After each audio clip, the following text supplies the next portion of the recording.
Subscribe to my channel for more videos and press the bell icon for latest updates. बिस्मिल्लाहिर्रहमानिर्रहीम। आज का जो हमारा टॉपिक है वो साइटोप्लाज्मिक ऑर्गेनेलीज का नेक्स्ट पोर्शन है, जिसको हम कहते हैं पेरोक्सिसोम एंड ग्लाइऑक्सिसोम। ये दो ऑर्गेनेली आज हमने डिस्कस करने हैं। बेसिकली पेरोक्सिसोम और ग्लाइऑक्सिसोम का बनने का प्रोसेस वही है जो लाइसोसोम के बनने का प्रोसेस है कि गोल्गी अपरेटस से बडिंग होती है। उसके बाद आप कह सकते हैं वो बड, कुछ ऐसे बड हैं जो पेरोक्सिसोम का काम करते हैं, कुछ ऐसे बड हैं जो ग्लाइऑक्सिसोम्स का काम करते हैं। तो सबसे पहले देखना यह है कि इनको नाम क्यों दिया जाता है। एटिमोलॉजी का लफ्ज़ी मतलब है कि रीज़न टू नेम, कि इनको नाम देने की वजह क्या है। जी पेरोक्सिसोम्स, सोम बॉडी को कहा जाता है पेरोक्सी, कि किसी पेरोक्साइड के बारे में बात हो रही होगी, और वो पेरोक्साइड क्या है, हाइड्रोजन पेरोक्साइड। बेसिकली ये ऑर्गेनेली वो हैं कि जिनके पास ऐसे एंजाइम होते हैं जिनमें H2O2 बन रहा भी होता है और टूट भी रहा होता है। तो name was applied because this organelle specially involve in decomposition and formation of hydrogen peroxide. तो इनको सबसे पहले जिस साइंटिस्ट ने डिस्कवर किया वो डिडोवे था 1965, और उसके कोवर्क और उसके साथी ने सबसे पहले एक छोटे छोटे पार्टिकल्स की शक्ल में इनको डिस्कवर किया। और डिस्कवर कहाँ किया, लिवर सेल में, क्योंकि लिवर सेल में बहुत ज़्यादा मेटाबॉलिज्म होता है, तो अक्सर तोड़ फोड़ लिवर में ही हो रही होती है जब हम एनिमल की बात करें। तो दूसरे टिश्यू, वो टिश्यू जिनके अंदर ये एंजाइम ज़्यादा अबंडेंटली पाए जाते थे, catalases, peroxidases, glycolic acid oxidases and other enzyme. Other से मुराद यानी आप कह सकते हैं पेरोक्सिसोम में ऑलमोस्ट 50 के राउंड अबाउट एंजाइम होते हैं। अच्छा, ये जो दो एंजाइम्स मैंने लिखे हैं ये ख़ास तौर पे डिकम्पोजिशन ऑफ H2O2 के अंदर इन्वॉल्व होते हैं। Decomposition of H2O2, catalases and peroxidases. तो इन दोनों एंजाइम्स का काम ये है कि इसने H2O2 को तोड़ना है। ये इन्वॉल्व होते हैं metabolism of usually lipids, metabolism of lipids. और भी काफ़ी सारा मेटाबॉलिज्म इसमें हो रहा होता है, लेकिन लिपिड्स का मेटाबॉलिज्म प्रायोरिटी पर इसमें होता है। तो आप ये समझ लें कि जब डिस्कवरी की बात आए तो इसमें आप लोगों ने 3 पॉइंट जहन में रखने हैं कि किस साइंटिस्ट ने इसको डिस्कवर किया, किस सन में डिस्कवर किया, और किन टिश्यू या सेल में डिस्कवर किया। तो ये आप लोगों ने जहन में रखना है। स्ट्रक्चर बड़ा सिंपल सा है, सिंगल मेम्ब्रेन बाउंड ऑर्गेनेलीज है, उसमें चंद एंजाइम्स हैं, और ये एंजाइम वो हैं जिन्होंने H2O2 को बनाना भी है और H2O2 को तोड़ना भी है। इसकी रीज़न अभी हम डिस्कस कर लेते हैं। इनका साइज़ बहुत छोटा होता है, 0.5 माइक्रोमीटर, इस वजह से इनको माइक्रो बॉडीज़ भी कहा जाता है। माइक्रो बॉडीज़ की बहुत छोटी छोटी बॉडीज़ हैं। उसके बाद कंटेनिंग एंजाइम्स, और इस स्ट्रक्चर के अंदर एंजाइम भरे पड़े हैं। अब इसमें बेसिकली होता क्या है, H2O2 प्रोड्यूस कैसे होता है। बेसिकली जब काफ़ी सारे ऑर्गेनिक कंपाउंड्स जो सेल के अंदर मौजूद होते हैं,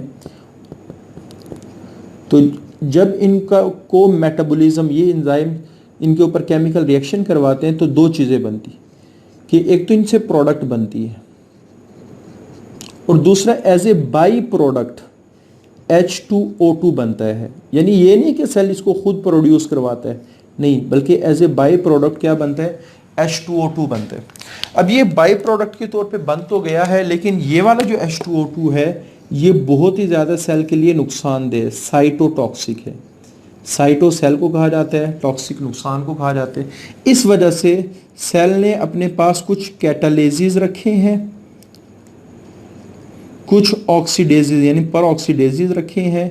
ये दोनों एंजाइम क्या करते हैं, इसको हार्मलेस कंपाउंड में, जैसे कैटालिसिस की बात करें तो कैटालिसिस H2O2 को H2O और प्लस O2 में कन्वर्ट कर दे। अब ये दोनों चीज़ें हार्मलेस है सेल के लिए। अब जैसे फॉर एग्जांपल ऑर्गेनिक कंपाउंड की प्रोडक्ट, एक एग्जांपल मैं दे देता हूँ कि पेरोक्सिसोम में लॉन्ग चेन फैटी एसिड को स्मॉल चेन फैटी एसिड में कन्वर्ट किया जा रहा होता है, स्मॉल चेन फैटी एसिड में कन्वर्ट। अब ये स्मॉल चेन फैटी एसिड फिर माइटोकॉन्ड्रिया में जाते हैं, और माइटोकॉन्ड्रिया इनसे फिर एनर्जी प्रोड्यूस करवाते हैं। तो काफ़ी सारा मेटाबॉलिज्म हो रहा है, यहाँ तो सिर्फ हमने एक दो एग्जांपल ली है। तो उन मेटाबॉलिज्म की as a by product H2O2 produce होता है। तो सेल फिर इस H2O2 को तोड़ने के लिए अपने पास इसने वो एंजाइम रखे हुए हैं। तो इन एंजाइम की वजह से H2O2 बन भी रहा है और इन एंजाइम की वजह से H2O2 टूट भी रहा है। तो ये ऑर्गेनेली पेरोक्सिसोम कहलाते हैं। तकरीबन हर किस्म के यूकैरियोटिक सेल्स में होते हैं, एनिमल में भी होते हैं, प्लांट में भी होते हैं, प्रोटोजोन्स जिसको एनिमल लाइक प्रोटिस्ट कहा जाता है, और फंजाई में मोस्ट अबंडेंटली ये यीस्ट में होते हैं। तो ये आप लोगों ने याद रखना है। बाद दफ़े से शॉर्ट क्वेश्चन आ जाते हैं, लॉन्ग क्वेश्चन तो बहुत मुश्किल है कैसे, हाँ MCQs के लिहाज से इंपॉर्टेंट है। उसके बाद जो दूसरा ऑर्गेनेली है वो ग्लाइऑक्सिसोम। बेसिकली ग्लाइऑक्सिसोम को ग्लाइऑक्सिसोम कहा क्यों जाता है, नाम देने की क्या रीजंस है। जब हम ग्लाइऑक्सिलेट साइकिल की बात करते हैं तो ग्लाइऑक्सिसोम ऐसी बॉडी है जिनमें ग्लाइऑक्सिलेट साइकिल कंप्लीट होता है। ग्लाइऑक्सिलेट साइकिल क्या है, बेसिकली ये एक ऐसा साइकिल है जिसमें स्टोर्ड फैटी एसिड को कार्बोहाइड्रेट में कन्वर्ट करना पड़ता है। स्टोर्ड फैटी एसिड को कार्बोहाइड्रेट में कन्वर्ट करना पड़ता है, और ये कन्वर्शन एक साइकिल के जरिए से होती है जिसको ग्लाइऑक्सिलेट साइकिल कहा जाता है, और इसके एंजाइम ग्लाइऑक्सिसोम में मौजूद होते हैं। अब सवाल ये है कि कार्बोहाइड्रेट की कन्वर्शन क्यों होती है, और ये होता सिर्फ प्लांट के अंदर है, एनिमल में ये ऑर्गेनेलीज नहीं पाए जाते। बेसिकली एनिमल में क्यों नहीं पाए जाते, उसकी रीज़न क्या है। एनिमल को जो फूड चाहिए वो इन्वायरमेंट से ले लेता है। अगर उसको कार्बोहाइड्रेट चाहिए इन्वायरमेंट से लेता है, प्रोटीन चाहिए इन्वायरमेंट से लेता है, अगर उसको लिपिड्स चाहिए वो भी इन्वायरमेंट से लेता है।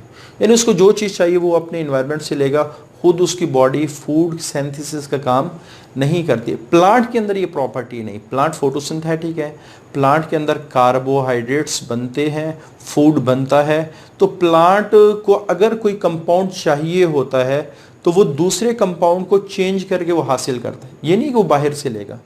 बाहर से कोई भी फूड वाला कंपाउंड प्लांट नहीं लेता। फूड से क्या मुराद है, जिससे वो उसने एनर्जी हासिल करनी होती।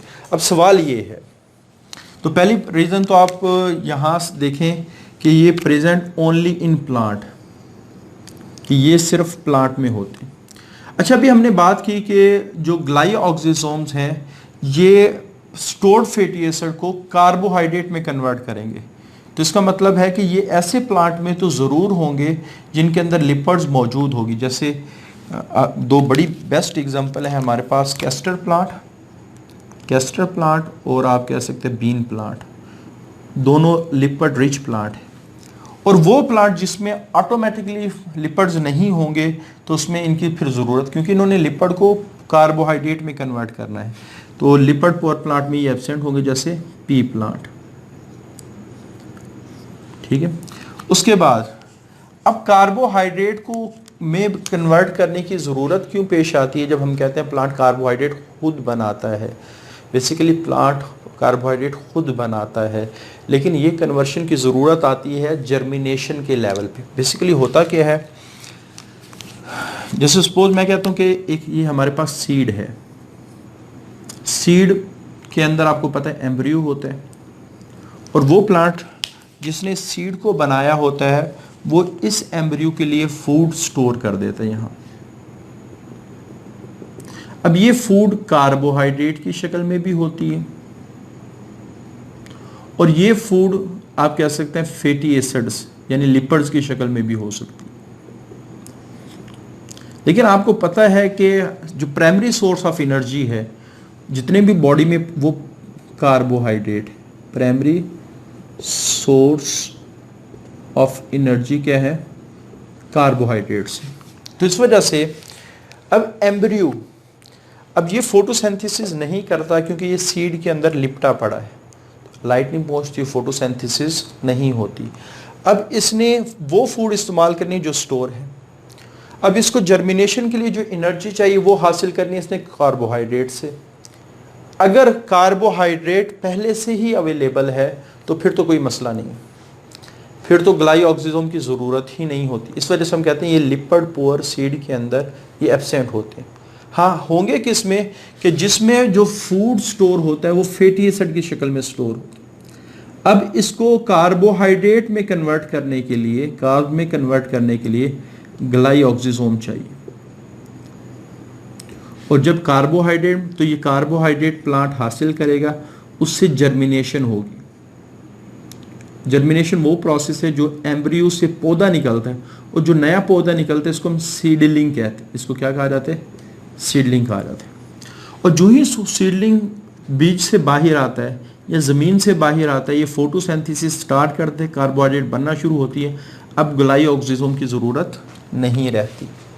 तो इसका मतलब ये हुआ, अब 4 पॉइंट ये सिर्फ प्लांट में होंगे, लिपिड रिच प्लांट के अंदर होंगे, लिपिड पुअर में एब्सेंट होंगे, और प्लांट के सिर्फ एक लेवल पे होंगे जब एम्ब्रियो जर्मिनेशन करके, जर्मिनेशन वो प्रोसेस है जब एम्ब्रियो से पौधा निकल रहा होता है, और जो पहला पौधा निकलता है उसको सीडलिंग कहा जाता है।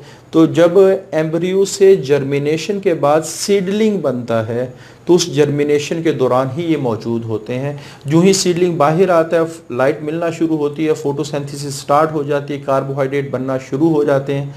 अब इनको फिर इस ग्लाइऑक्सिजोम की ज़रूरत नहीं होगी। तो ये सिर्फ सीडलिंग में होते हैं, और जब सीडलिंग की जर्मिनेशन हो रही होती है उस वक्त होते हैं।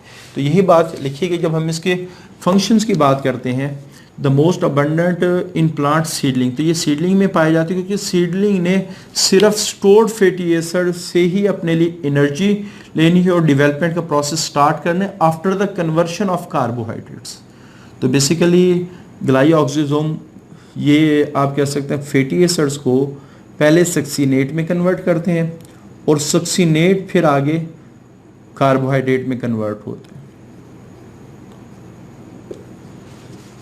इस वजह से जब हमने शुरू किया था तो पहली लाइन ये है कि ग्लाइऑक्सिलेट साइकिल सिर्फ जर्मिनेटिंग सीडलिंग में हो रहा होता है, जो ग्लाइऑक्सिजोम परफॉर्म करते हैं, जिसमें स्टोर्ड फैटी एसिड को कार्बोहाइड्रेट में कन्वर्ट किया जा रहा होता है। तो ये एक साइकिल के ज़रिए से होते हैं जिसको ग्लाइऑक्सिलेट साइकिल कहते हैं, और इसके एंजाइम ग्लाइऑक्सिजोम में। तो फंक्शन इसका क्या है? ये प्लांट सीडलिंग में स्टोर्ड फैटी एसिड को कार्बोहाइड्रेट में कन्वर्ट करके फिर प्लांट के लिए एनर्जी प्रोडक्शन के प्रोसेस को आसान करते हैं, जिससे प्लांट डेवलपमेंट करता है। होता क्या है कि फैटी एसिड पहले सक्सीनेट में कन्वर्ट होते हैं, उससे कार्बोहाइड्रेट। इस वजह से जब अकरेंस की बात करते हैं तो ये सिर्फ प्लांट में होते हैं, ये सिर्फ लिपिड रिच प्लांट में होते हैं, एब्सेंट होते हैं लिपिड पुअर प्लांट में, और ये सिर्फ जर्मिनेशन के वक्त ही होते हैं। तो ये हमारे पास ग्लाइऑक्सिजोम का टॉपिक है। इसमें से भी शॉर्ट क्वेश्चन, ये जो ग्लाइऑक्सिलेट साइकिल वाला शॉर्ट क्वेश्चन है, काफ़ी दफ़ा पेपर में आया है। आज के लिए इतना ही। अल्लाह हाफिज़।